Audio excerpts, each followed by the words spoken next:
Hi, it's 6:30 in the morning and I'm walking around my gym sweating like crazy. I just got doing a workout that it's a real big secret, y'all. It's something that's gonna make you so much better. Make certain CrossFit athletes so much better. And I just finished it up.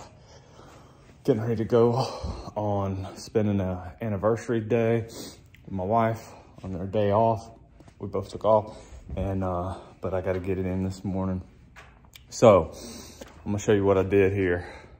All right, it's backwards since I got the selfie facing camera on, but what that says, 40-minute row. All right, look at the whiteboard. It looks pretty empty, and that's all I got for today. 40-minute row. Everybody loves to do like all the cool looking stuff in CrossFit. Everybody wants to max out their snatch or max out their clean and jerk or overhead squat, whatever typically that people are really good at. Man, they really want to max out or have things that they think are really fun. And or it might be that you love really intense metcons. Most people that do CrossFit love to just fall on the floor. Yesterday, a workout I did that was 4 3-minute AMRAPs. Like after the last 3-minute AMRAP, I literally just fell on the floor and like was just laying there like, oh God, like that burn just going through my body for like 45 seconds, 60 seconds after the workout.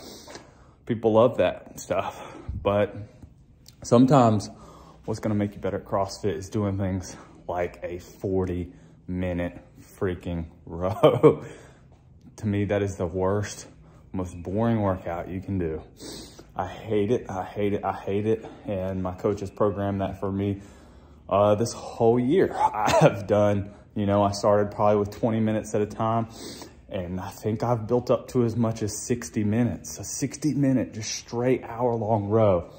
And to get better at CrossFit, to get better at even those short workouts, to improve your body's ability to process that lactate, sometimes you have to do VO2 max training. You have to do lactate threshold training. You've got to do that endurance training. So literally sitting there on the rower right at a conversational pace, at the borderline of conversational, right?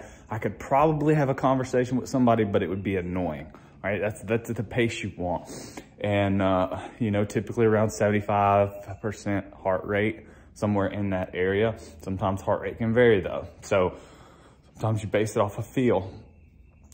And you're literally thinking about your motions, your movement patterns. Like, you don't get to just sit there and row mindlessly if you want to really get better at the sport.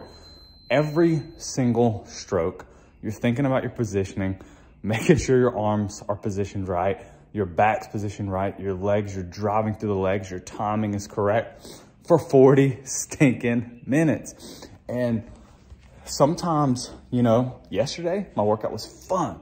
It was really fun. Like I got to do intervals, and then I got to do max barbell bent over row for reps, which was super fun. Today, 40-minute row. So if you want to get better, it's not always fun. You've got to attack your weaknesses, and you've got to do things like that. Go out for a 60-minute easy jog, right? Go for a 2-hour hike. Do those things that are going to help to improve your endurance. And I promise they'll help you even with the shorter duration workouts, like a 12-minute, 10-minute, 15-minute workout. So I just wanted to talk about that because, we always talk about putting in hard work, right? Hard work pays off, and it does. We always talk about effort. We talk about intensity. But for me, I would much rather do hard bike intervals where my legs feel like they're blown up with blood and just massive pump in my legs and fall off the bike and fall on the floor burning.